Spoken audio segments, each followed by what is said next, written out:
What's up, man? Let's see. There we go. Yeah, I can hear you. How you doing? Pretty good, Brian. How are you? Good. Streets are thawing out pretty well in my neck of the woods. What about you It's guys? good. Yeah, they finally plowed us up today. So I was able to come in on Tuesday for a while, and then I think they figured it was a lost cause yesterday. And finally today, I was able to get into work okay, so no problems. Nice, nice. Yeah, it's interesting. The university.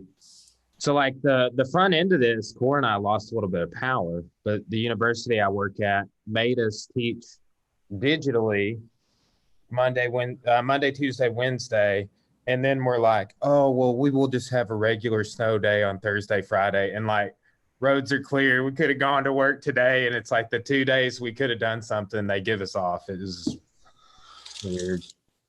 Yeah. Yeah, well, dude, it's great to see you again, man. Thanks for having me. Anytime. Always look for excuses to have people back on, etc. But you were actually my inspiration for this podcast because I didn't even know there was a Walker reboot until I kind of upset about it, and I was like, "This is sacrilege." Yeah. But, also, I don't know if this was before or after, but like, I follow you on social media, and you were like posting about like episodes you were watching of the original, right? Which I haven't seen or followed since I was like a teenager, and I was like, man, I should rewatch all of those. And then that just kind of all of it coalesced, and I was like, man, I wonder if Josh want to do some podcast over this. I've been watching it a lot on the Pluto TV app, because I just kind of, sometimes just keep that on during the day while I'm doing something for background noise. And there's not quite an all Walker channel, but there's one channel that they have that shows Walker a lot. And so I've had it on a whole bunch, and then it's one of the few things my dad and I talk about. So, I've talked about Walker with him, and then I've wanted for a long time to do Walker fan films. Like the first one that I wrote was like 12 years ago.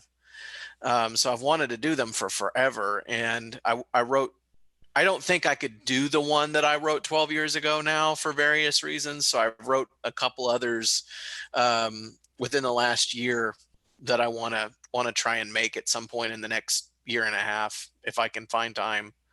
Hey, well, maybe this will be some impotence for inspiration. Yeah.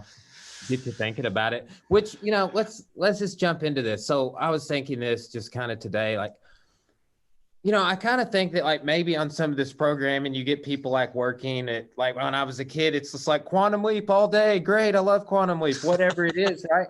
But it's like, I wonder if the people that made this reboot were just like, they got it pushed across their desk, or they like, I just don't see a way that a fan of the original series could put out what I've seen with the new show, with the reboot, right? Yeah. That was one thing. Just kind of, you obviously could not make Walker Texas Ranger the way they made it in the 90s today. And I mentioned a couple of minutes ago that I wrote a Walker Texas Ranger fan film about 12 years ago. And the name of it was Police Brutality, a Walker Texas Ranger fan film or something like that. Because there's just, I was sitting around with a friend and we were watching an episode, and they go to bust some drug dealers, and just this bloodbath ensues where it's literally just like watching the army or something, where so many bullets are flying and so many people are getting the crap beat out of them that it's just literal nonstop violence. And now it's cartoon violence and all of that, but you obviously can't do a show with such prominent police brutality now. You just can't do that. And so I can understand them wanting to scale back the violence and that sort of thing in doing a new version. I think that it would present some opportunities, though. Like you could make the representation or use of martial arts more realistic. You could explore the subject of police force and what's appropriate and what's not. I know that one thing you've been an advocate of over the past year or so has been, getting jujitsu training for police officers, and teaching an officer that you don't have to use a rear naked choke. You could use a seatbelt hold instead, or something like that. But you would have a dramatic opportunity to explore what's appropriate, an appropriate use of force in a show like this now. I think that what happened is whoever the writers are, I mean, I doubt they're fans. I mean, that's rarely the case these days. I think that they were given certain mandates by the CW as to, you need to have these elements. You need to have a female Texas Ranger be his partner, or Trevette, or this character who's kind of Trevette needs to be the boss, and you need to have these representation elements. Like there was probably a card, like a just a bullet point list of this is what you need in this show, and they kind of took it from there. I have my own take on what I think Walker Texas Ranger should be in the 20s. It's very different than their take on it, and the fact that they've made this show has actually been, I'm still going to do the parody like films that I've been wanting to do, but it's given me kind of cause to think maybe I should take my idea for what I think it should be and actually do it as a more of a serious fan tribute film. What I don't like about what they're doing now is that, and look, this is in an abstract way, this is an okay form of writing. What they're doing with the character is they're taking him from a place of being broken, right? And then he's got to like fight his way back to being a hero. Okay, all right. That in and of itself is not a bad writing choice or a bad creative choice. I don't think it's Walker. I think if this is just a show about Texas Rangers, I was thinking that just watching. I'll tell you a funny side story. I accidentally watched 3/4 of episode 4 on accident, because like when I went to the app, it was like I was like, oh, this is the first one. I hit play, but it was the newest. Yeah. And I was like, well, they're just jumping right in here. This is what I thought initially, and then I backed up, so I watched like 1.5 episodes on accident. But it's interesting. There's some modern updated themes they're pulling from, but I felt like they could have done them. Like you mentioned martial arts. It's like some of the themes that they played on in the original, with how Cordell is involved, I mean, even the Machados are in one episode, if my memory is correct, from a long time ago. Right. But it's like that could be modern themes you could incorporate with the brutality. Like you already see that a little bit in that first episode where I was thinking exactly what you said about the brutality thing. It's like, oh man, yeah, this can't fly right now. Right. But you also, like I said, you have an opportunity there to explore the issue. Yeah. And so essentially the story of this modern Walker is that he's lost his wife. And so he's broken and he's having to work his way back from there. And that, again, I think that's a little cliche. I think that's been done. I feel like the actual backstory of the original Walker is much more compelling. And that backstory is that he was born half Native American, in a time when racism really, really, really was a thing, in the late 40s. Chuck Norris was born, I think, about the same time as my father. So like 1948, 49, somewhere in that area, and grew up in the 50s. And we learn in the very first episode of Walker, Texas Ranger, that Cordell's parents were killed for being an interracial couple, and that he was injured for being, quote unquote, a dirty half breed, which is what he says this mob says to him. this is very parallel to Chuck Norris's real story in life, in that his parents weren't killed, but his parents were an interracial couple. His father was full-blooded Native American, Cherokee, and he grew up a half-breed, so to speak. He ended up, he was very poor. The real story is that his father, like many Native Americans, lacked the gene that helps the human body process alcohol. And so he was an alcoholic, and he was physically abusive to Chuck Norris's mother. And there was even a story where Chuck had to fight his own father as a teenager to protect his mom. He ends up being, as a young man, he's poor, and he did what a lot of young men did back then who were poor. He joined the military, joined the Air Force. He was stationed in South Korea. There he learned Tang Soo Do, and that became the first martial art that he participated in. And then it became his thing and his passion. And it was right in that time where that was happening with a lot of people. That's a story that's, we see a lot. The Karate Kid, same thing. The guy that did all the martial arts choreography for the Karate Kid was same story, went to South Korea in the military and learned Tang Soo Do. So, I mean, this was the story of how martial arts immigrated to the United States in this time period. One martial artist, the martial artist I would make most comparable that we both know to Chuck Norris is Danny Dring. Very similar martial arts heritage, starting in a Korean art that's punching and kicking, and then moving more into kickboxing, and then into grappling. So it's almost the exact same story, but Chuck Norris was doing it before everyone else. And if you compare him to the contemporaries of his day, the Steven Seagals, the Jean-Claude Van Damme, even Bruce Lee, he's very unique in that he's one of the most legitimate practitioners of the martial arts that you ever see in the movies, because he was always trying to pioneer new arts. Chuck Norris taught Bruce Lee a thing or two. Yeah. Bruce Lee didn't believe in kicking above the waist, and Chuck was like, I think you should be able to kick someone in the head if you want. And they got together, and Chuck, taught Bruce Lee how to kick people in the face. So a funny quote, which just on that sidebar, that Bruce Lee made early on his career before you're talking about, where he says, I wouldn't kick a man in the head any more than I would punch him in the toe. Right. I don't know if you've ever heard that. Sorry. Yeah. No, I did. And what's interesting, especially comparing those two guys, and they were very good friends, comes down to one story that Chuck told himself, where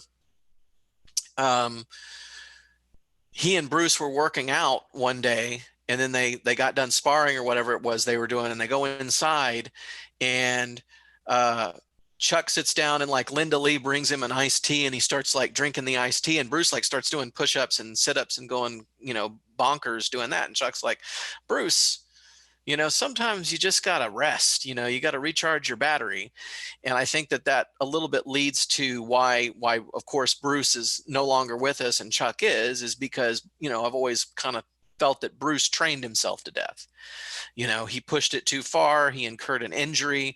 That injury then was the direct, sort of an indirect cause of his death.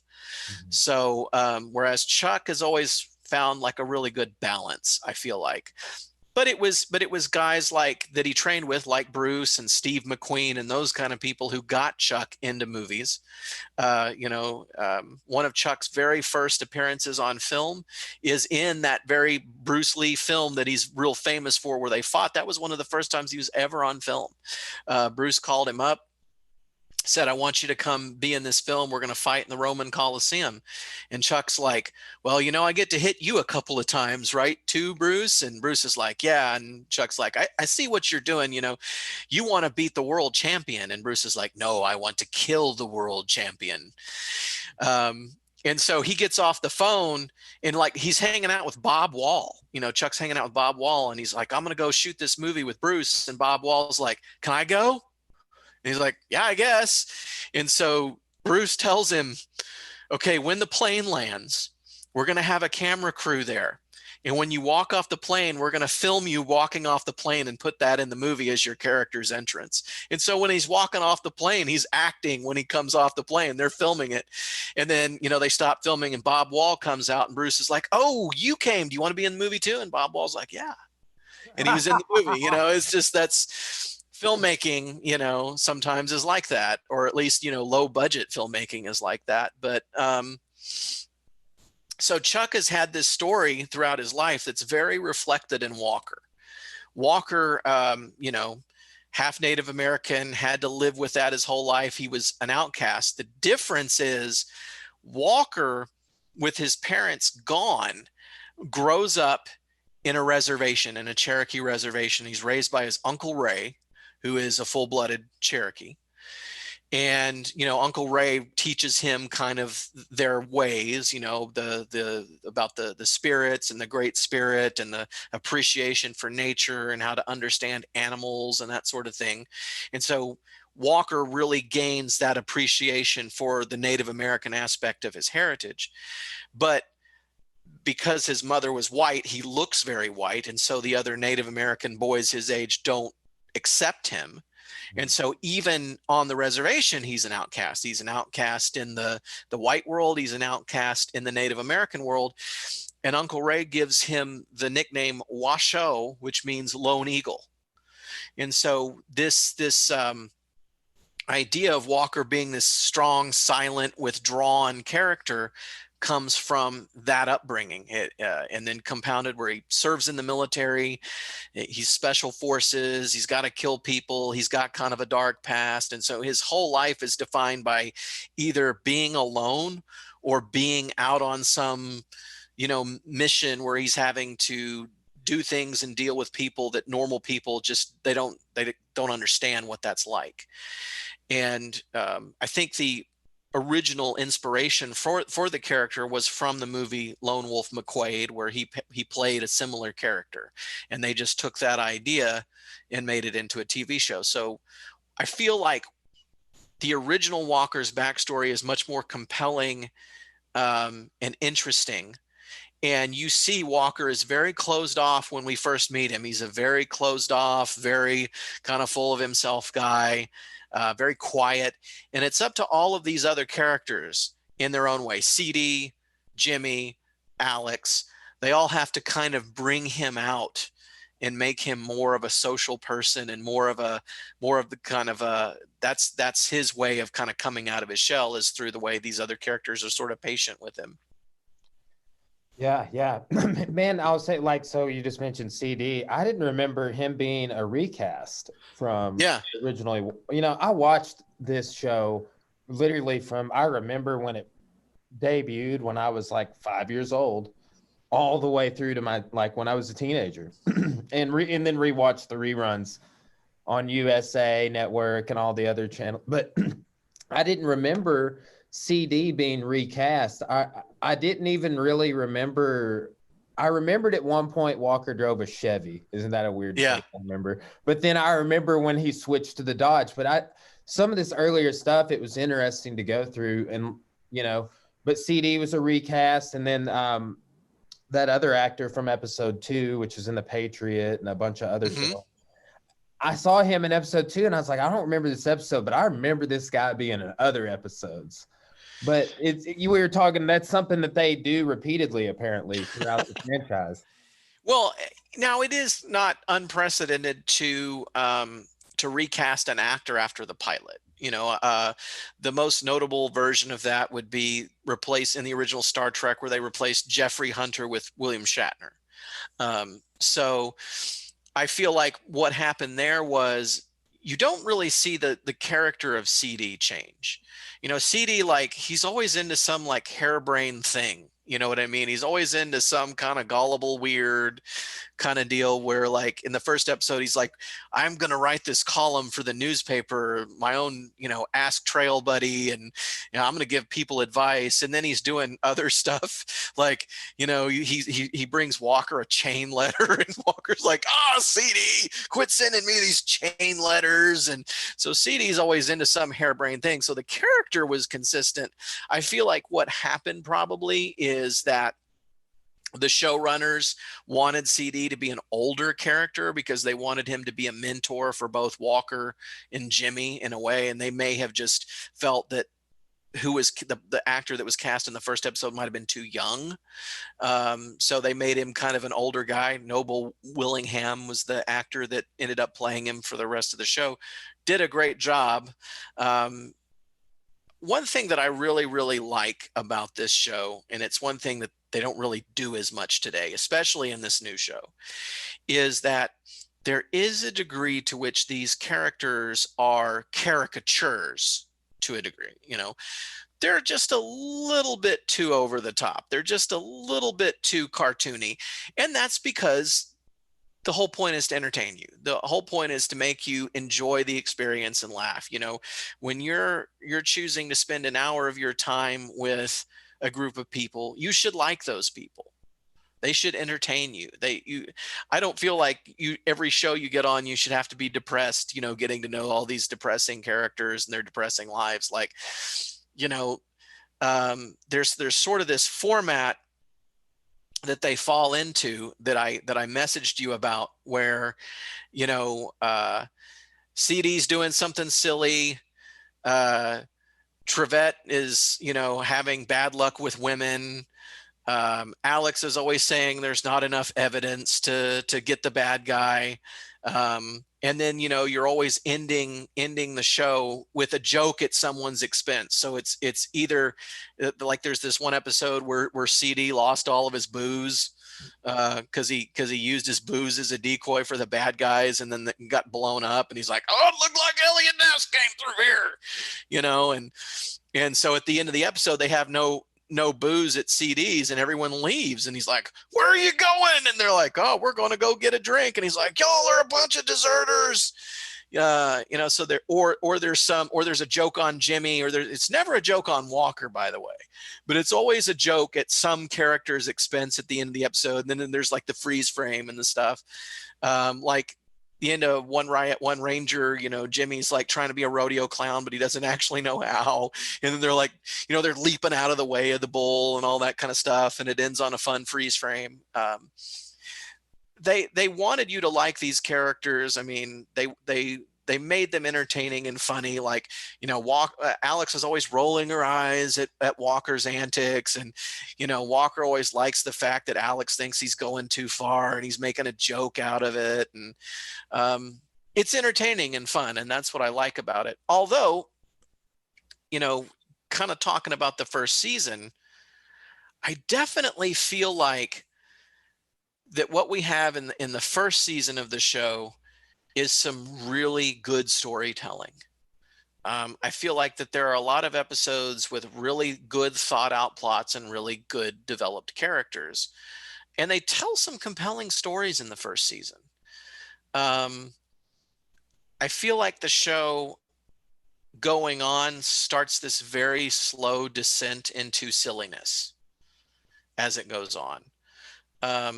And don't get me wrong, I love that. There's a part of that I think is the reason that I watch it. But the show just, you know, it's like everything Chuck Norris does. It's like when Chuck Norris jumps the shark, it's the shark, like, you know, going underwater because he's afraid. When Walker jumps the shark, it just never stops. It just keeps going. And by the time you get to like season 8, the show is just an absolute caricature of it, a parody of itself. You know, is funny because like you were watching season 1 getting ready for this. I was watching season 8. And in season 8 is silly. It's just ridiculous. There's so much violence. There's so much police brutality going on that you can't watch it anymore, because it's just like every other scene is just like a kickboxing match. You know, somebody else is getting punched in the head.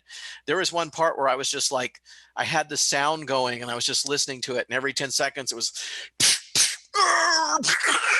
you know, and I watched a 4-parter that was like Walker versus the Chairman, where it was like Walker going up against Michael Ironside, had this like, computer thing where they were finding the sleeper, federal agents inside the crime families and eliminating them. And Walker puts together a task force to go after the chairman. And it's silly.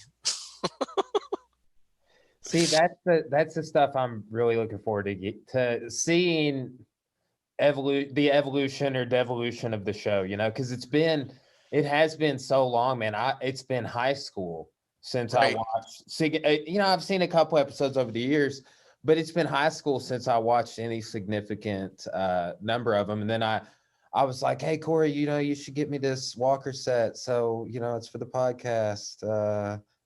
And Valentine's Day or my birthday. But man, again, just seeing you make those posts, I was like, damn, I kind of want to rewatch The Walkers too. I feel like I'm missing out right now. Well, they whitewash the character. His family's not dead. His parents are still around. He's got a brother. It seems like the first couple of episodes, all that's happening is everyone is telling them how much they hate him. They're like, you're a bad father. You're a bad son. You're a bad brother. You're a bad cop. It's just like it's just Walker just getting kicked in the nuts the entire time. And it's just like, why do I want to watch this? If you look at let's just compare the very first scenes of both shows. So the first scene is of this new one is he's driving down the street, and then he sees his wife, and his wife's like, did you get your man? And he's like, yeah, I got my man, and that's it. And then his wife dies, and then he's drunk and he gets arrested, or kind of arrested, by his own future partner. Okay. The first scene of the original, we're right off the bat into what this show's going to be. And it has this thing where they'd establish a villain, and they would make the villain just awful.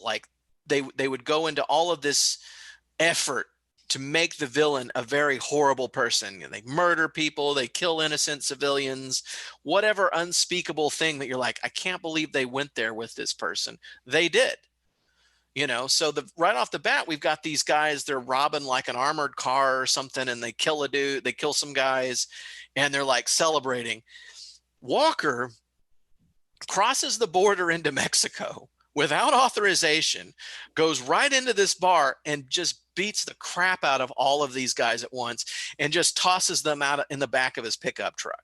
And he drives up to the border patrol, and they're like, got anything to declare, Walker? And he's like, just some dirty laundry in the back. And they're looking at all these guys laying in his truck. Well, you better use some extra detergent. And then he just gets away with doing something that's basically illegal. And then Alex is like, you told me this would be a clean bust, Walker. And he's like, I had authorization from the governor of Sonora. And so she calls the governor of Sonora, and he's like, oh, Walker, you did it again, and give the phone back to Alex. Yeah, I told him he could do it. He just gets away with it. He takes the law into his own hands a little bit. Again, you could never do that today, but it's right off the bat, we've got Walker beating the crap out of bad guys. And on this show, right off the bat, the first time that Walker confronts a suspect in this new show, the suspect provokes him. He comes up and attacks him personally, verbally, insults him and his family and his history, knows who he is, and then takes the first swing at him. And then this version of Walker responds with violence, and then his partner stops, and he's like, no, we can't have violence. Don't do that. And then they go into Not Trevette's office, and Not Trevette's like, you can't be doing that violence, Walker. And Walker's like, I'm really sorry, sir. And I'm just going, oh man, Not Trevette. That's too good. They're just, because he's not. He's like Captain James or something like that. But he's Trevette, but he's not. Just like Walker, I've been calling him Woker. Oh man. but that's kind of who he is. But it's I hate to put it like this, but it's I think the whole point of it is just to punish Walker for being violent at first. Oh, this old thing, we have to we have to punish that and say it's bad, you know, like, come on. I feel like, again, I've got my own thoughts on what this would be in the 20s. And I think that Walker Texas Ranger today, if you made a Walker Texas Ranger seriously today, I don't think it would be Cordell Walker. And so, you know, I want to look at another really successful version of bringing something old back, and that we all like, and that's Cobra Kai. We all like Cobra Kai because they did it in the right way. They didn't try to like take a piss on the original. They brought the original characters back. They tried to continue the story, add depth to the characters, introduce new characters, introduce modern themes, cyberbullying, all that kind of stuff. I think Walker Texas Ranger in 2020 is not Cordell Walker. I think it's Angela Walker, his daughter, who's born in the last episode, who would now be in her early 20s. I think that you do a scenario where you say, and this is perfectly in line with where we're going with society. One thing that was irritating me was they have this character, Ranger Ramirez, who's this female character, and she's like, I'm the first woman of color in the Texas Rangers. And I'm like, what about 20 years ago when we had Ranger Sidney Cook, who was a woman of color in the Texas Rangers? And she never said anything about it. She just was there. And she was awesome, by the way. And so my thing is, okay, now here we are, 2021, Ranger Sidney Cook is the captain of the Texas Rangers. Like, she's been promoted to that leadership position. And now there's an open area. And she's like, okay, now we've got Angela Walker, who's like a Texas cop, and kind of a lot like her dad, you know, tends to be a little impulsive and all those, you know, fun 80s cop qualities we like. It's a risk to bring her into this open position, but we're going to do it because her dad was such a great guy. And even he can still be around, like Walker can still be around, and we can see him every now and then, but it's now her story. And what's her motivation? Well, let's pick up where we left off. In the Walker Texas Ranger made for TV movie Trial by Fire, the very last scene of that was Alex Cahill gets shot and killed. Or at least we don't really know if she was killed or not, but she gets shot. And CBS was originally going to do more than one film, but they pulled the plug. So we've got all of the Walker franchise now ending on Alex lying in a pool of her own blood. So here we are 21 years later, and oh my God, wouldn't it be a coincidence that the first opportunity that Angela Walker would have as a Texas Ranger is to figure out who was behind it? You know what I mean? And so you're set up for a story there. Boom, right out of the gate. You got a character that you can explore who has a tie to the original. You have original characters that can still be there. We can still somehow find ways to check in with Ranger Gage, with Trent Malloy, with Jimmy Trevette. You know, we can explore characters that were around back then, but also bring in new characters. So if I were doing it, that's what I would do. And I think that you could still be modern and diverse and tell modern stories that way without like taking a piss on what happened in the 90s. Yeah. And I think that's, you know, reboots in general, like, you know, you mentioned Cobra Kai. I know Hawaii Five-0 has done well. One of my students was telling me that they had rebooted Knight Rider like a decade ago or something. But typically these days, I'm not seeing a ton of reboots be super successful. And just thinking about like this podcast, I think it's because they're not, I mean, think about, they're not true to the elements that made those things successful to begin with. In the fan base, like they're not going to bring you and I in except for to kind of talk shit about them. You know what I'm saying? Like, so, but I was thinking, I'm like, there's no way that this is a successful ongoing thing if you don't tap into the original fan base on some level, which if you did it the way that you're talking about, you would big time. You know, like I'm getting excited hearing about this. Like, oh yeah, I would watch that. You know? Yeah. You know, there another one that was done recently was like Magnum Pi. Oh, I didn't even know that. And they did a thing where they made Higgins a woman, And so like I watched the trailer and I was like, the first thing that you shouldn't think watching this is Magnum going to hook up with Higgins?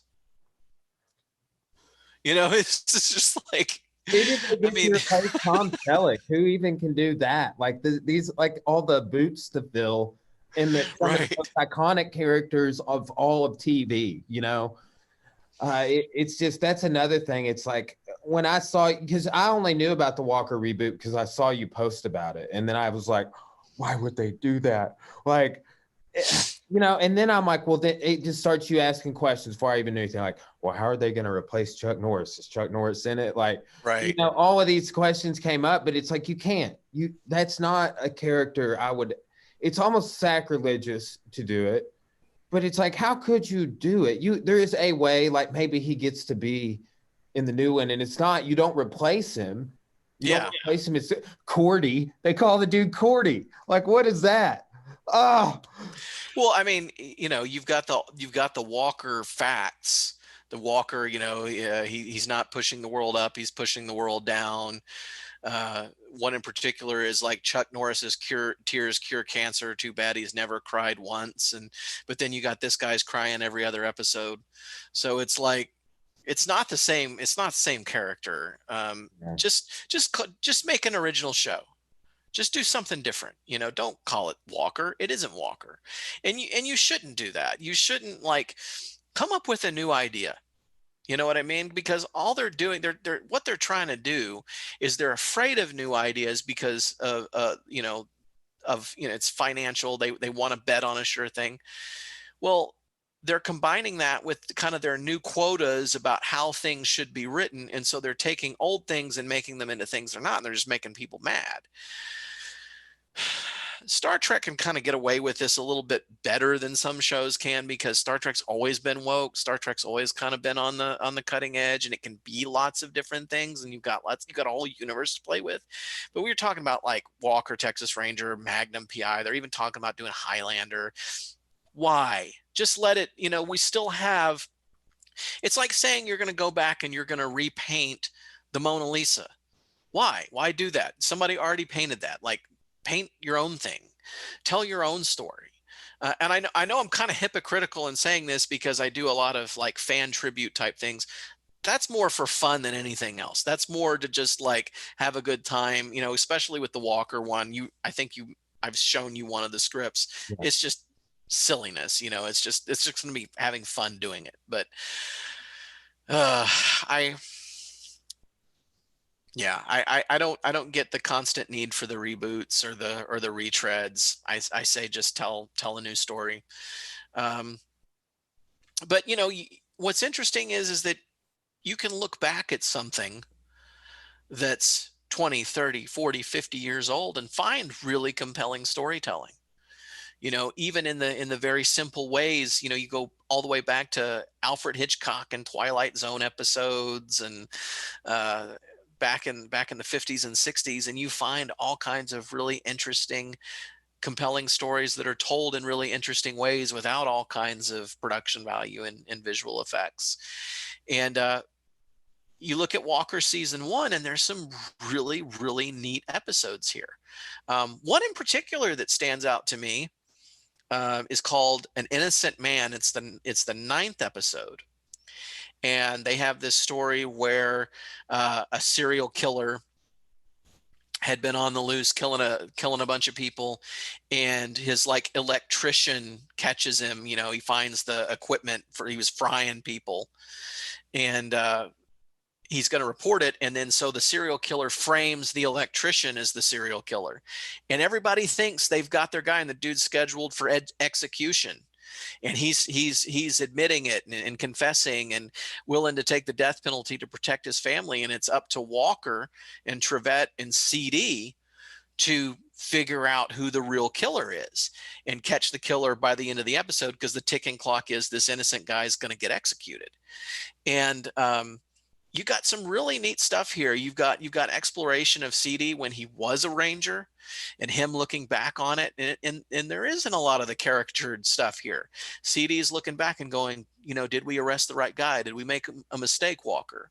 And then Walker's trying to get down to the bottom of it. You got a really great bad guy in the episode, and then they save the day at the very end, and the dude's crying in the lethal injection chamber because he's not going to die.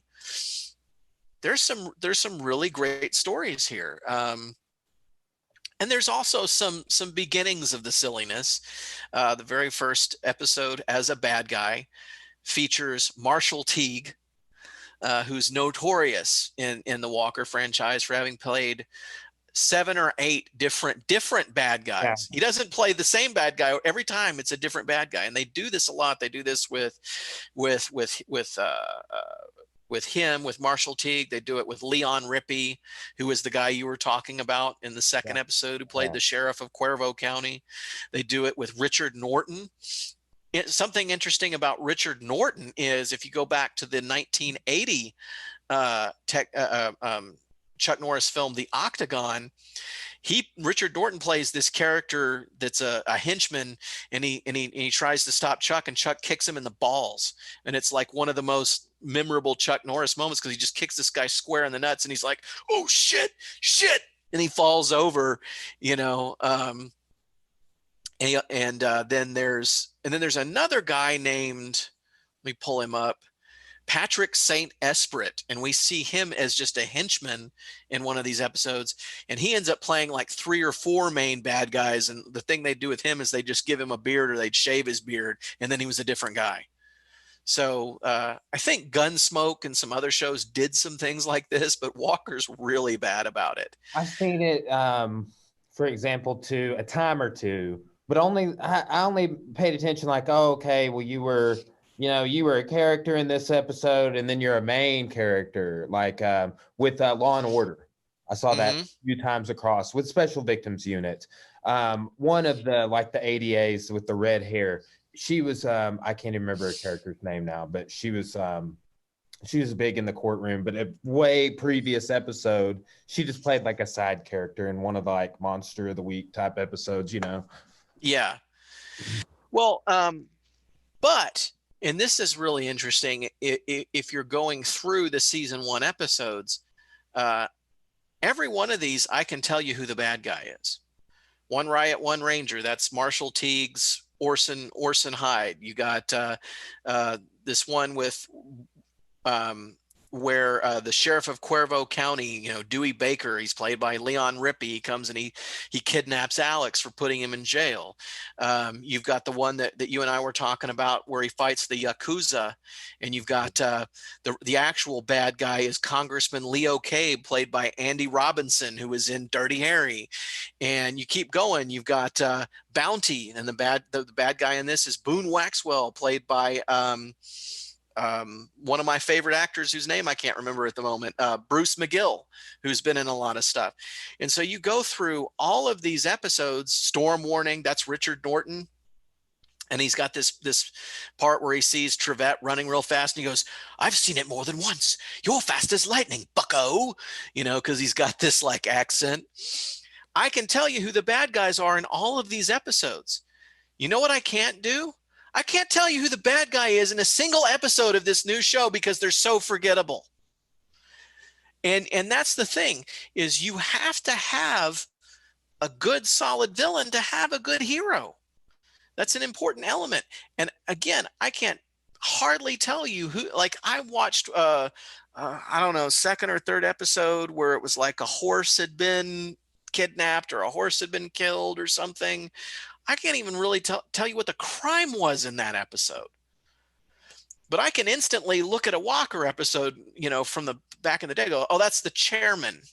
That's the one where they were killing CIA agents, or this is the one where they were stealing babies, or this is the one where they were, standing up to the wife beaters, or this is the one where the guy steals the helicopter.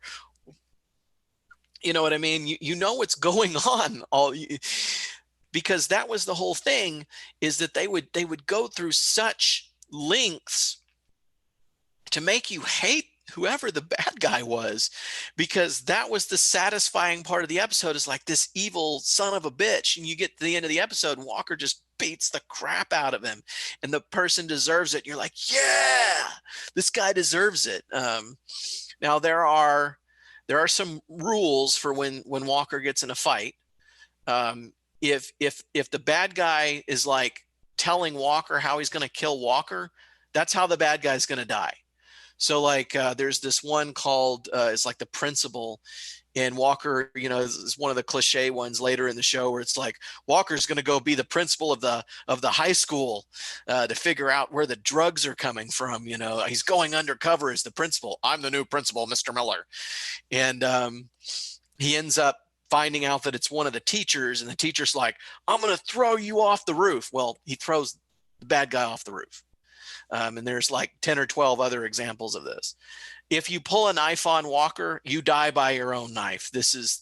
We're not even playing around here. There's one episode, Showdown at Casa Diablo Part 2, where the bad guy throws the knife at Walker. He throws the knife at Walker. I'm not making this up. Walker catches the knife in midair, turns around and throws the knife back at him and kills him. Ridiculous. There's the one with Marshall Teague where he steals the helicopter. This is where you're just watching this going, where did all these Chuck Norris facts come from? A lot of it's this show, because you have this scene where somebody, Marshall Teague attacks Walker with a helicopter, and he's in his truck, and he blows up his truck with a missile, and then Walker like crawls out of the fire with a bazooka and then blows up the helicopter. I mean, it's just escalating stuff like this throughout the course of the show. That's just like, what are they going to do next? Didn't I remember this? Somebody brought it to my attention. I was just talking to about, and you might have mentioned it when we were messaging back and forth. But didn't Conan O'Brien make like a like side segment of his whole show where they would like show Walker clips? Yeah, what they would do is they called it the Walker Texas Ranger lever, and he had this big red lever, and he'd pull the lever and it would pull some clip out of context. And it was really an insight into how warped the show is, because the clips were insane. There was like there's this one where like there was a female villain, and she's in a car trying to chase someone down and kill him, and he does the thing he does where he jumps out of a helicopter into a car, or jumps off a horse into a car or something. He jumps into the car, and then she's like trying to fight with him, and he just like elbows her in the face and knocks her out. And they played the clip out of context where he's just in the car with her, and she starts reaching for the wheel, and he knocks her out. You're just like, what the hell? There was a clip where like this little kid's like, he's like on top of a shelf, and a character's like, okay, jump, I'll catch you. No, I'm scared. Jump, I'll catch you. And he jumps, and then the character steps out of the way, and the kid hits the ground. Yeah, it's and then of course there's, the most startling one is the episode that had the I See Dead People kid. Gosh, what was his name? Oh man, Haley Joel Osment. Yeah. And they do this episode where he's the son of like a, just a really strung out heroin user. His mom's like a crack house heroin user who's like under the control of this evil drug dealer bad guy, just like evil shit. And he's like somehow made it out, like the kid has been taken by social services and has no home, but he has AIDS because his mom had AIDS, right? And so Walker, like, his heart goes out to this kid, and he adopts him for the episode, and then he dies at the end, because this is the 90s. And so there's this scene where he's introducing the kid to, CD and the gang, and he's like, Walker says my name is this, which means little visitor, and they're all laughing, and he goes, Walker says I have AIDS. And then it just like, it just lets the air out of the balloon instantly. It was like the most inappropriate way to handle it. And so what Conan does is he pulls the lever, and you're seeing this kid laughing and joking, and he just goes, Walker says I have AIDS. And then he just ends the clip, you know, at that point. Oh, It's yeah, that's the crazy thing about this show is they dealt with a lot of like actual issues. You know, they deal a lot with violence against women. They deal a lot with drugs. They deal a lot with gangs. juvenile, like juvenile delinquency. Juvenile, yeah, all kinds of it really interesting issues. They're just a little silly in how they do it. You know, like you've got this whole high school in this principal episode where they're selling drugs in high school, and they've got like a drug ring in this high school. And Walker decides that he's going to make a difference by bringing in John Jacobs and the power team, and they're going to break blocks of ice, and you can break your chains of bad, evil drugs and things. This guy has handcuffs on. He's going to snap those handcuffs.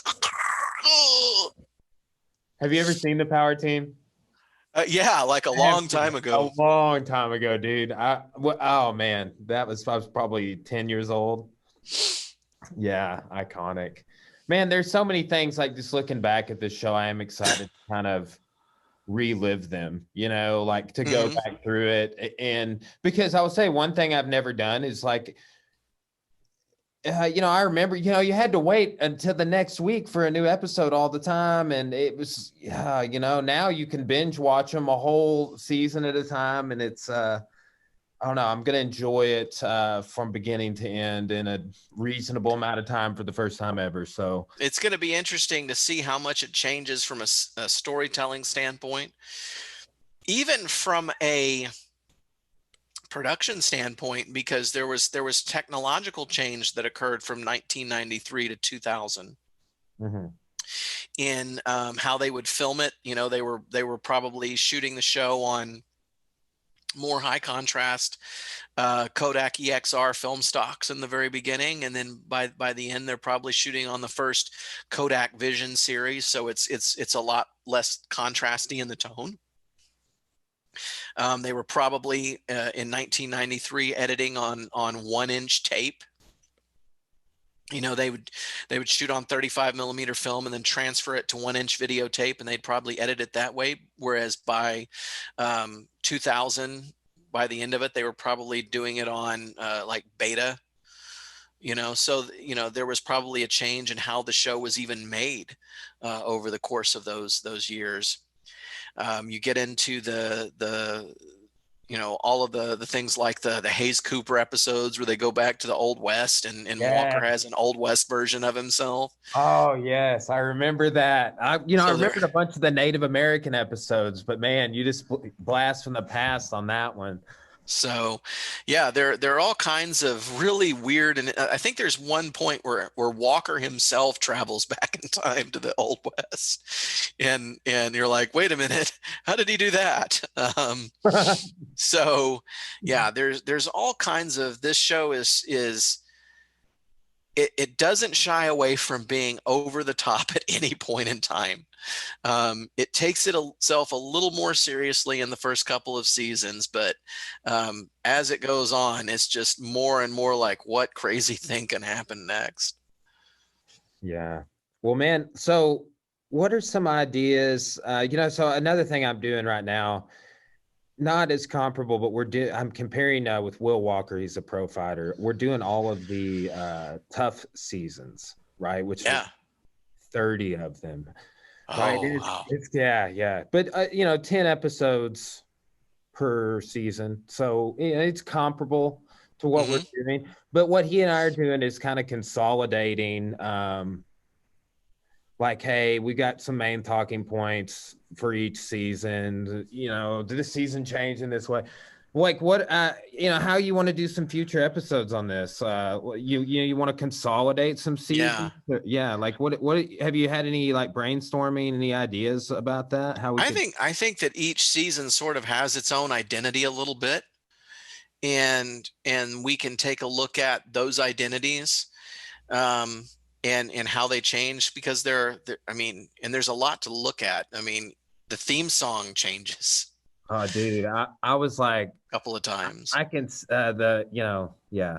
I have that theme song bored in my brain. I was like, man, maybe I should like sing the song at the beginning of the podcast. Right. Yeah. You know, and you get some like really interesting stuff that happens along the way. Some interesting trials that Walker goes through that define him as a character. His relationship with Alex, it's constantly changing. I know one thing that I in particular want to talk about at some point is when you go from season, I think it's season 7 to season 8. No, it's not. I'm wrong about that. Let me look. Okay, it's from season 5 to season 6. There's a 2-parter, The Wedding parts 1 and 2, that I could go on a rant about for an hour because it's the weirdest thing in the universe. This 2-parter that involves this soap opera actress that they bring in to play this character who just disappears. You have, and this is a thing that happens a lot in Walker, and it happens in other shows too, where you have in an episode you have this one-off character who is there, and they're like so important. They're just such an important character. Walker's known them for years, you know, and then you never see them again. You know, the Funny or Die YouTube channel does these things called a very special episode, where they'll make fun of like Full House or Family Matters or something like this. And, you know, as inappropriate as it is, they'll have these one-off characters and they'll identify the one-off character. And we never see Billy again because he probably fucking killed himself. And that's what they always say, you know. Or like Zach Morris is trash. We're like, you know, they have to put up with Zach Morris, so they probably fucking killed themselves. So like there's this one character, especially in this one episode, that it's like she is an integral part of law enforcement in the Texas Rangers, and they've known her for years, and you only ever see her in this one episode, and we never see her again. And it's like, what? And it's a caricature in and of itself to talk about. But yeah, there are all kinds of fun things that we can talk about season per season.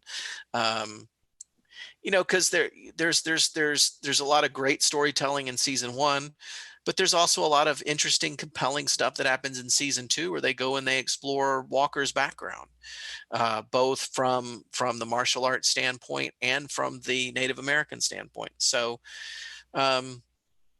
yeah, there's definitely interesting stuff to talk about each season if you want to, and if people want to hear about it. I mean, it's you know, it's our show. Okay, we could do whatever we want. I know that there have been many times when I've driven Nathan Murdoch completely stark raving mad at the end of a class talking about Chuck Norris. You know, where I'm standing there talking about Chuck Norris, and class has been over for an hour and a half, and he's like listening, and he's finally like, okay, we got to go home now. Turns off the light, you know, and he's leaving. Mm-hmm.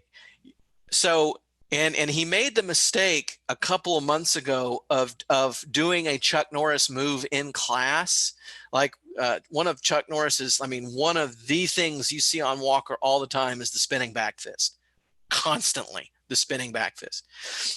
So this is what Nate does. He does this combination with us, you know, cross, step cross, spinning back fist. Cool combination. I do this thing that he hates, and it's my fault. I do it. He doesn't like it. And he's told me more than once not to do it. Where I go out there and I don't put gloves on. And the reason I'm doing this is because I go out there and I start rolling, trapping, and being a jackass. I don't hit with any power. I don't ever do any power. But like people are trying to kickbox, and I go in and see if I can rolling trap and do kung fu and shit. And I'm being ridiculous when I do it. So he comes out, and I'm doing this, and he decides he's going to spar with me. And he's like being cool about it. He's like giving me 0% power, and I'm giving him 0% power. And I figure since he just taught us this setup, he'd know what I was doing, right? Because I'm really one of those bad guys about like, we learn something in class and I do something that's not that, because like, well, we just practiced that the whole class, so they're going to be ready for that. So I'm just do something stupid, and I do something stupid. This was the one time like, I'm going to do the combination we practiced. So I set it up the 1-2 step, and he does perfectly what he teaches, which is he bobbed and weaved and he moved out of the fatal funnel. But he moved out of the fatal funnel right when I was in the middle of the spinning back fist. And I didn't even know he had moved because I was looking away from him. So he'd moved over here, and halfway through, because I was planning to land the spinning back fist with 0 power, but I wasn't throwing it with 0 power. I was in full extension of the move, and I went right through him. And it was like, and I was like, oh shit. And I hit him at like full force with the damn thing with no gloves on. And he just goes, and then just walks away, just literally just turns away and walks away. And I'm like, oh my God, this person could kill me. And I just fucking, and he's been telling me not to do this. And I hit him full force with no gloves on. And he went to spar with the next person and just obliterated the guy. Now that guy was throwing heat. I wasn't, but the next guy starts throwing heat on him, and he just destroys him. You know what I mean?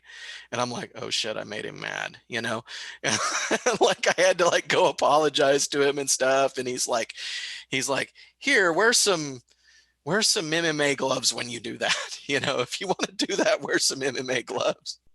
And he was really cool about it. Like about 20 minutes later, when we were doing grappling, he was making jokes and stuff about it. And it was clearly my fault, but he made the mistake of doing a Chuck Norris move, and I got real excited about it. And, dude, I didn't, it's back on the martial arts team. It is interesting to see now as a martial artist. Like now I'm a martial artist. When I watched this before, I was not a martial artist. Right. Yeah. So I'm like, damn, Chuck Norris with these wrist lock throws every episode. Whoa, that's right? A crescent kick. Like I watched Enter the Dragon and Game of Death yesterday. And to watch some of these things that, less so with the Bruce Lee stuff, but that are martial arts themed. I'll tell you another classic one. It was rebooted into a movie, Wild Wild West. The show has a ton of martial arts in it. Right. Mm-hmm. The main character trained martial arts for his character in the show. So like when I see it, I'm like, this could be Sugeshi from judo. Clearly, like I just look right differently.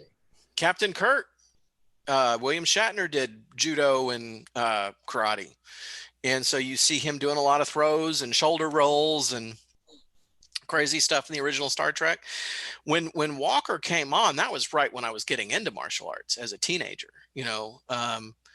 And it was one of my inspirations for doing that, because I would watch those episodes and I was just like, he's so cool, And I was like, I'm the classic story of the kid who was bullied and all this. And I got beat up a whole bunch when I was, in school. And so like watching Walker, I thought he was the coolest thing ever. And so like sign me up for that Taekwondo stuff, And so that's why I get so excited, because like if Chuck Norris is honestly my favorite martial arts celebrity and always has been.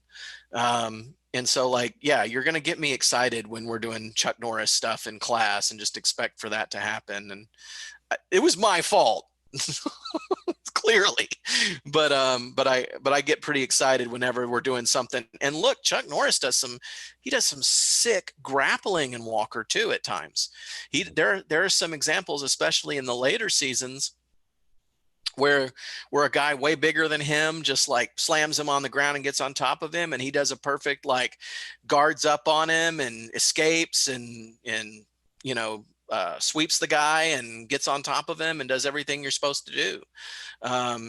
He does a lot of arm bars. There's a real good example of an arm bar situation where he's fighting Marshall Teague and codenamed Dragonfly, and Marshall Teague bites him in the leg in the middle of the arm bar. And then I remember you're like, this is how you avoid getting your leg bitten. You told me one time, like, you move your leg like this, they can't bite you. The Brian Wilson armbar negates that. So,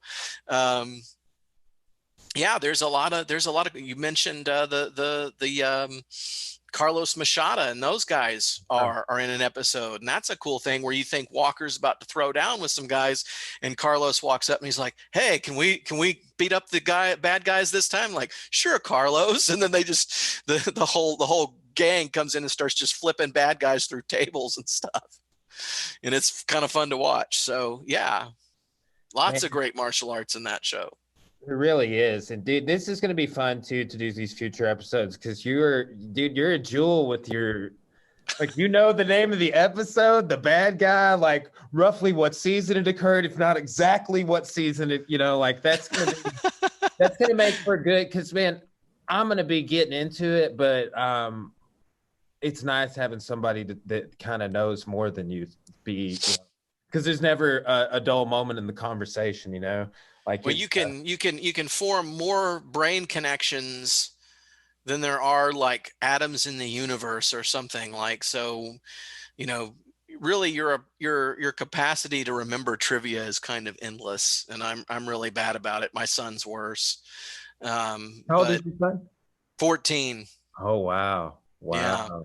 I'm about to they just started jujitsu. My 14-year-old son and my 10-year-old daughter just started jujitsu at a Gracie school. Their mom was like, "Nope, they can't go to the same school as you. You can't be involved because you're too much of a nut, and you'll interfere with their training and be judgmental and be a helicopter parent," which is probably true. So she's like, "They're going to go to this other school," and I'm like, they like let me go watch, but I'm just like, "No, son, you're supposed to pass guard. You don't just stand up and walk back. You're supposed to pass." Oh, never mind. My son is kind of the gentle giant of the class, and his coach is kind of like, when he figures out that he's got some strength, someone's gonna be in trouble. But right now he's the oldest of like all of his cousins, so he's kind of been taught you got to be careful with all your other cousins because you could hurt them. And so right now he's just kind of this gentle giant, and there's a deal where his cousin, who's like 7 or 8, is like a red belt in Taekwondo. You know what I mean? And he's always coming up and trying to kick him in the head and all this stuff. And I'm just like, the next time he tries to kick you in the face or tries to punch you, shoot a double leg on him and get on top of him and hold him down and just go, "Okay, what do you want to do now?" And I did teach my son a classic straight up Nathan Murdoch double leg, the straight up, technique, boom, boom, fake and dive kind of situation. And he did it on a kid in a class. He rolled with another kid, and he got him off balance, shot a double leg on him and got him on the ground. And then the kid, he left too much space, and the kid, shrimped and then guarded up on him. Well, okay, it's a good start. Let's just go ahead and point out, like, saying, I've never heard somebody describe it as guarding up, but that's a way cooler way than saying replace the guard. Yeah. Guard up. Like, that's right? I like your terminology. I'm a nut for that kind of stuff. Like, I want to say it in a really concise way, and then also in the fewest number of words. Well, yeah. And that was a situation where dude tackles Walker, and so Walker's not replacing the guard because he hadn't had it yet. He takes, it's a kind of a classic deal where it's a form tackle, and Walker ends up on the ground and Walker's under the guy, so he puts the dude in his guard. And then I don't know if he goes for an arm bar or I think it's a sweep. He sweeps the guy and then like elbows him in the head or something. But you do definitely see a lot of you see a lot of jiu-jitsu and grappling in Walker. You see it as early as the first season, because there's an episode where Jimmy wants to mess around with him. So Jimmy, first they want to box. That's a bad idea. Okay, let's kickbox. Okay, that was a bad idea. Now he wants to wrestle Walker. Like, oh, I did wrestling in high school. Now you want to wrestle me? Okay. So Jimmy wrestles with Walker, and Walker taps him like 4 times. Like, okay, had enough yet? So you do see a lot of grappling in Walker, and I think it's interesting that you do, Well, because what else were other than like Lethal Weapon? I mean, what else are you even seeing grappling in it? That, and I know there was some in Enter the Dragon, but I mean, really, like what we're talking about, not I can't think of any other examples until like you start getting people around the 2000s into doing jiu-jitsu, people like Paul Walker and like they were doing I know in Too Fast Too Furious, which I think came out in like 04, no, maybe around that time, early 2000s.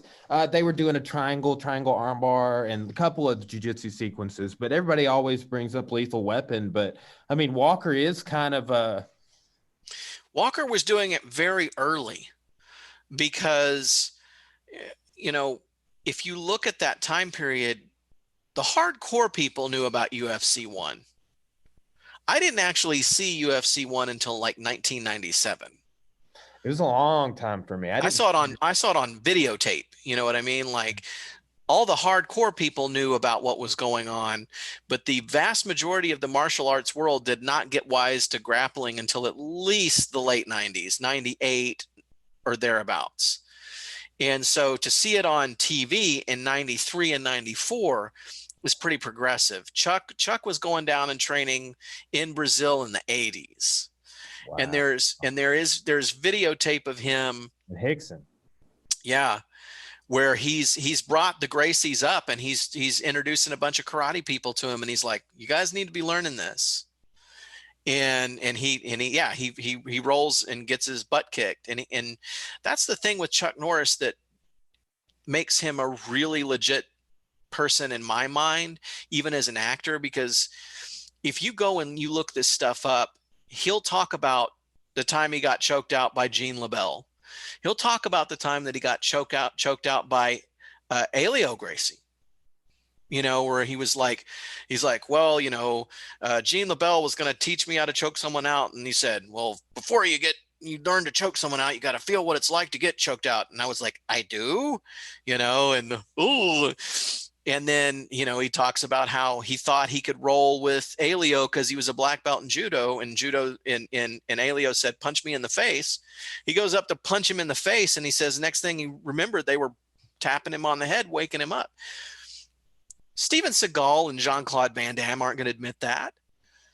Yeah. Bruce Lee would have never admitted that. Chuck will, because he's humble. And I think that's what's made him such a good martial artist over the years, is that he's always open to learning new things. And so he's it's like the old story of the martial artist who goes to an ancient master. I'm going to teach you kicking. Well, I already know kicking. I'm going to teach you punching. Well, I already know punching. He really was about emptying his cup so it could be filled.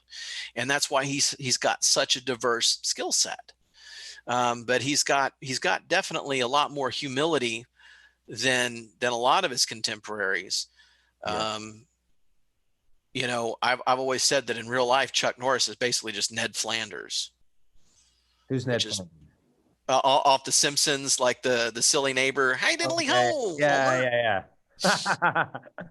Which is true. Chuck Norris in real life is just kind of a real humble, laid back guy. He's this version we see of him, it's okay. I'm stealing your motorcycle. I'm Chuck Norris, like that's not really who he is. I mean, that's fun in the movies, but really he's just kind of a humble guy in real life. So yeah, that's why I respect him. Yeah, man, I think we were talking movies. I've always been a fan of his films, and then just growing up as a kid with Walker, and then too now like appreciating him, me being a martial artist as a martial artist. I mean, he's got an incredible story. I mean, hearing Dring talk about Chuck's friendship with Superfoot and Joe Louis is interesting. I don't remember if Dring said this on the podcast, but it was actually Chuck Norris who spotted. I mean, obviously he didn't spot the tumor, but like when Joe Louis had the brain tumor, him and Superfoot were at Chuck's ranch, And Chuck says to Superfoot, he's like, hey, dude, something's not right with Joe. Like, what's going on? Yeah.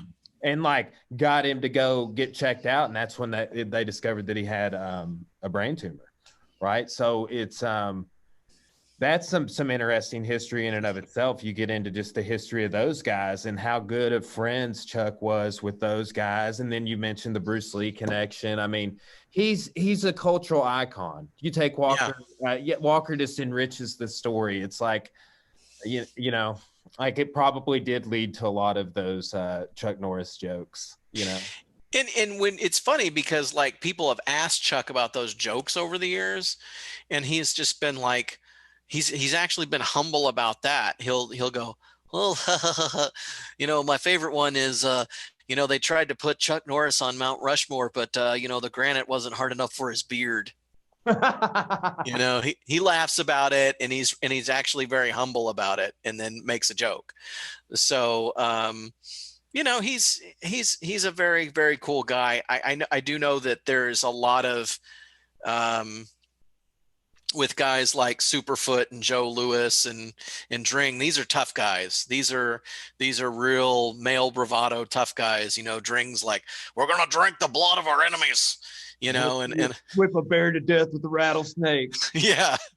Whereas Chuck's just, you know, he may do that in the movies, but he's actually just kind of a nice guy that's like, well, yeah, you know, we were going to do some cardiovascular, and you know, and then we were really afraid we were going to get our asses whipped by Gene LaBelle. You know, he's just kind of not like that. He's just a real kind of simple, silly, laid back guy. Have you ever met him? No, I wish I had. I've known all kinds of martial artists over the years who have known him. I've never met him. You know, I'm jealous of all of those guys. I'm jealous of the Danny Drings and, you know, the cool guys that have gotten to meet him. But no, the most cool martial arts person I ever met, besides Nathan Murdoch, was Jason David Frank. Oh, nice. Which, truth be told, my favorite martial artist of all time is Nathan Murdoch. Dude, he's a total bro. He's in my wedding. I love that guy. He's my hero, and he always will be. I'm really, really happy for all of the cool things that are happening for him. He's got his own school now, and he's going to be a dad. And look, I like him for the same reasons I like Chuck, because he's a tough guy that could, you know, whip a bear with a rattlesnake, but he's humble. He is. And he's peaceful, and he's a nice guy. And so, like, I think that they're actually a lot alike, to be honest with you, in that there's a guy who can hold his own, but he's humble. Man, Nate has been such a huge influence on me. Like, because, I mean, he and I trained at the original Clarksville Inferno together. I started, you know, probably 6 months or a year after him, and he had training experience before, but he was already training there when I started training there, and we trained together until they moved to Bentonville. But over the years, like from when even before I opened my first school, you know, and he was fighting pro in those earlier years, but when he would come down and train and like teach class or I mean, you were talking about like his double leg earlier, like he's probably one of the first people who like started showing me like true wrestling techniques, because he spotted, he's like, man, I got to have better wrestling if I'm going to be in MMA. And he was working singles and doubles early and working into his cage control. But he's a real empty your cup so it can be filled kind of guy. Yeah. I was always hitting Caleb up when he would come down and being like, man, Nate is just he's such a good teacher. You know, he really is. Like he breaks it down. He makes it simple. He really does. Yeah, he's such a sweetheart, dude. Anybody that guy. Do you remember his last podcast appearance on this show? Yeah, riding the longboard. Well, and then he goes and like lays down in his bed at the end of it. Oh, so good. the pandemic has been bad for me because I've been one of those people that's been a little too scared to go train as much as I should. And I know that he's being patient with me, but he's like, get in here and, You had the work vaccine out, yet? man. Have you got the vaccine? No, not yet. My brother's gotten it. I'm a little paranoid about getting it, not so much because of the trials or anything, but like Cora and I have been trying to get pregnant for like almost a year now. Mm, Right. And like I just am kind of sketched out. We both of us are about doing anything like that. I'm not saying that I'm an yeah.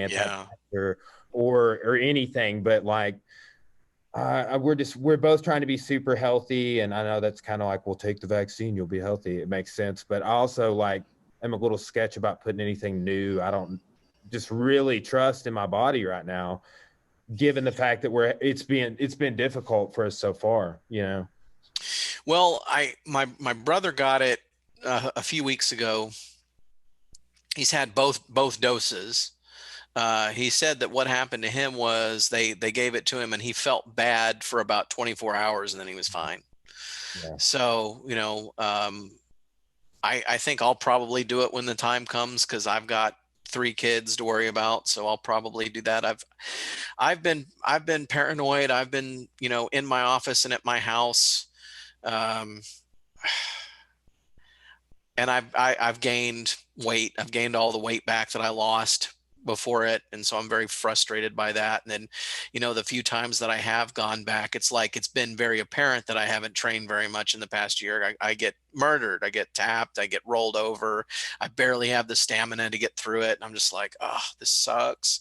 But I'm determined to come back from it. It's just I'm still like really nervous about the whole thing. I'm hoping next week I can go back and put in a good week of training. We'll see. Man, it is wild. We're a year into this at least. And man, I just, as a historian, this event makes a lot of sense to me, but at the same time, it's been a difficult change. The gym, like I can't complain. The gym's doing great. I've made it all this Yeah. time, and you have too, and we haven't got it. But my wife's had it. I've lost people that I love and care about to it. Yeah. It's like the spectrum that this thing exists on is daunting, And it goes far beyond just, the damage of the virus itself. It's all the collateral to the world. Um, you know, Suicide and things like that are up. Depression, that sort of thing. A person I know recently committed suicide. So, there's all kinds of different ways that this is affecting people and making life difficult. And then you have this thing the past few weeks where it snows and you now you're stuck in your house and all of this, and it's like even more depressing. So normally we have ways that we deal with depression that involve for a lot of us going out and doing things. For a lot of us it's doing murder yoga.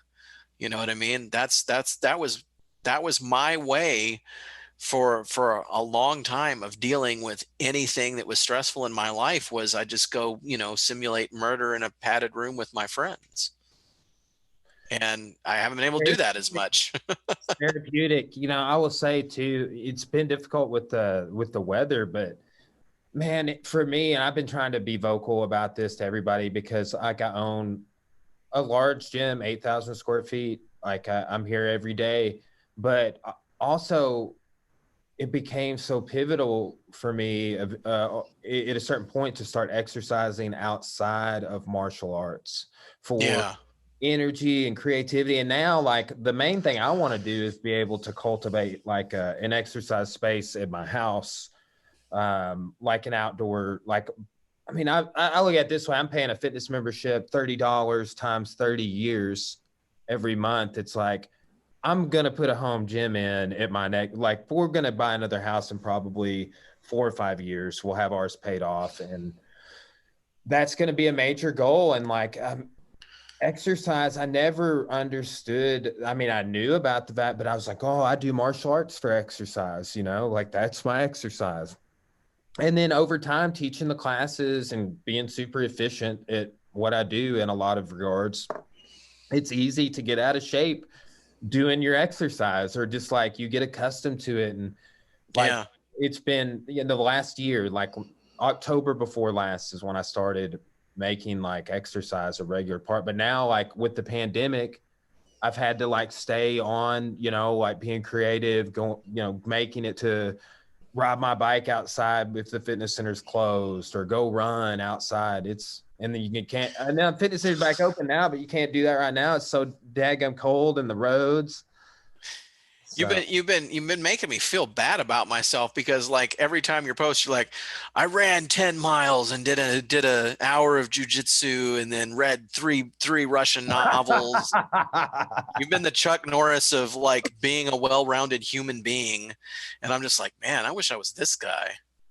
dude, I post about it, but like that for me is coming back from just like not a good place. If that, to just like hit it. Like I got to a point where I was struggling with some health issues. I got back-to-back bronchitis. Oh man. Yeah, dude. I mean, I had it in October, November, and then I had it again in February. And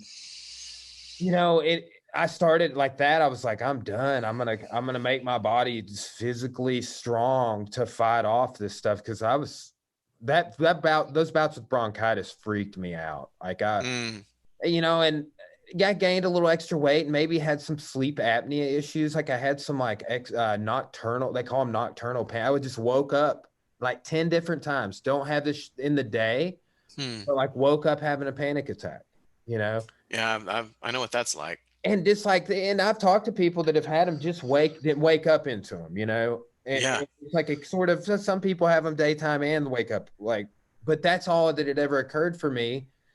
And a lot of that stuff has been mitigated with just like really focusing on my health and wellness. Like I was not in a place where I felt physically or mentally well. Like I was doing too much shit. I was working this new job as the job I always wanted, was goals. Yeah. Achieved. You've got everything. You achieved all your goals.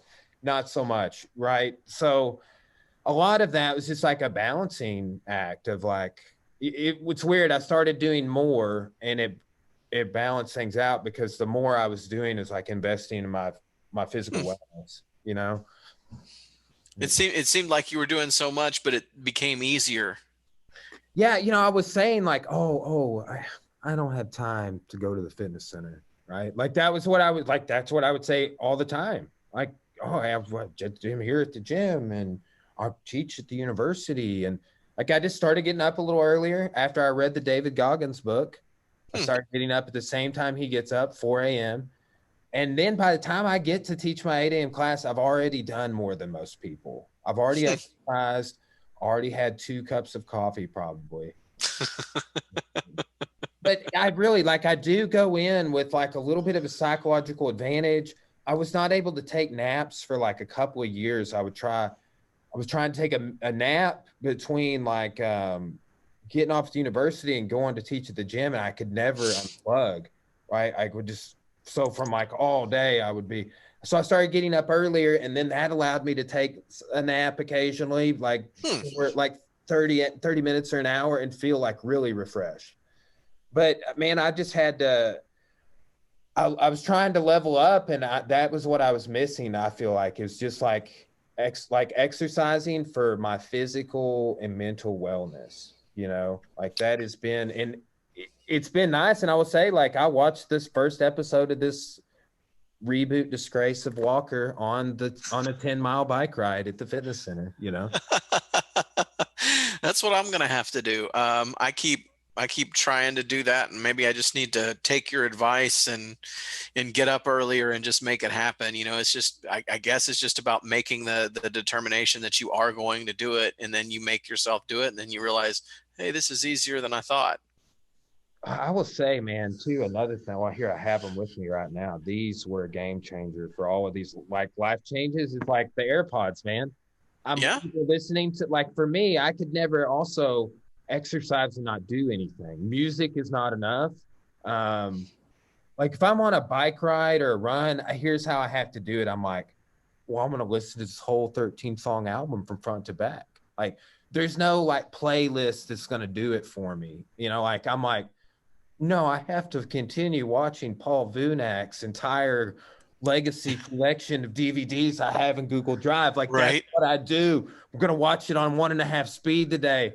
You know, like I get like where I watch martial arts instructionals, maybe a TV show like what we're talking about or Ultimate Fighter, but it's usually I watch martial arts instructionals while I exercise or listen to a book. But without that, I don't think I would be able to exercise. I Huh. just like the way my mind works, man. I gotta be doing stuff, you know. I gotta be You got to processing. engage and plug in. Yeah, I saw somebody the other day that I know, and I think she's a physical therapist. She said she's in the medical profession somehow, but her and her Hmm. husband both had they're real bikes, but they were like hooked into a stationary thing, and then they had like a tray with like their computer and everything on it. And I was just like, I gotta get that. Like, yeah, I don't have to drive to the fitness center on that one. Like, if I want to do bike today, I can do it and work. You know? Nice. That's been it. Like I have to do, and maybe my body's not getting the same benefit. I've thought about that. While I'm like doing, if I'm like working while pedaling, I don't, but it's just like, it's better than nothing. It's better than doing nothing. Yeah. And that's what my problem is I just plug into whatever task I'm doing and then I just neglect myself. So, and I'm hoping, I'm hoping this vaccine makes the whole pandemic thing a little, it's on a free fall right now. If you look at the numbers, they're like literally in free fall, Mhm. which is good. But then we've got these variants coming, which is like, oh, is this just going to be round 2 of this? That's going to take another year. I hope not. They're claiming that the vaccines are effective against these variants as well. So hopefully, our new president is saying that, we'll have just about everybody vaccinated by the end of the summer.